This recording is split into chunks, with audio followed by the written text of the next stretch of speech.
So we just finished this. Cosine theta plus theta is cosine squared theta minus sine squared theta. If, for cosine squared theta, I go back to this Pythagorean identity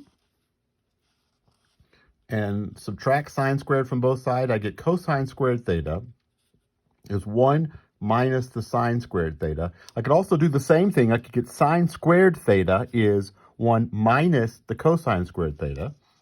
If I apply those Pythagorean identities, that one, not these, but this one, to this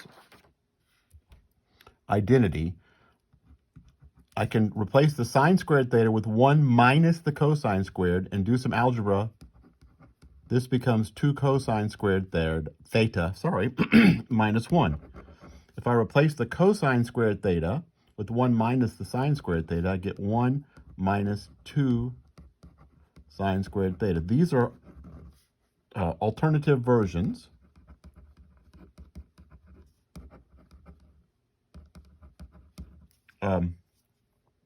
For finding the cosine of 2 theta, any of those will work. Pick which one is easiest to use in your circumstance. If you know both the cosine and the sine, you might as well use that one. If you only know one of those, then you could use the one that you know. You can pick any one of them. They all work for cosine of 2 theta.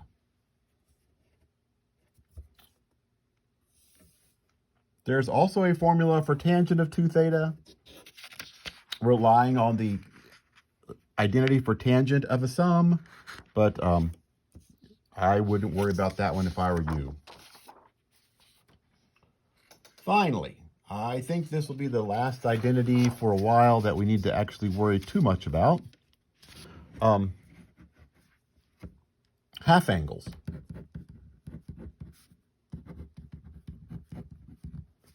In other words, what is the cosine of half of theta? And as you might suspect, it is not just half of the cosine of theta. And the way we get the cosine of theta over 2, by the way, is to use this equation right here, cosine of 2 theta. So I'm going to do it down here.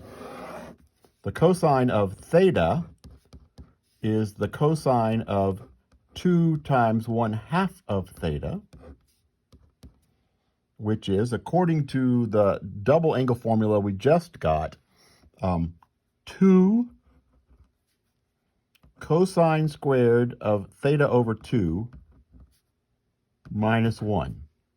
If I take this equation, cosine of theta equals 2 cosine squared of theta over 2, this is the double angle formula using theta over 2 as my angle and cosine theta as my double angle.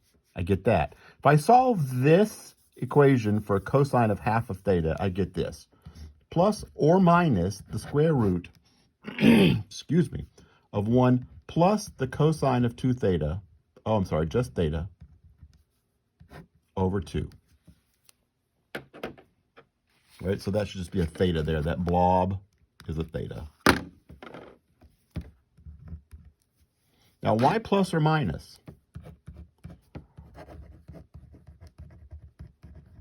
The plus or minus is determined by the quadrant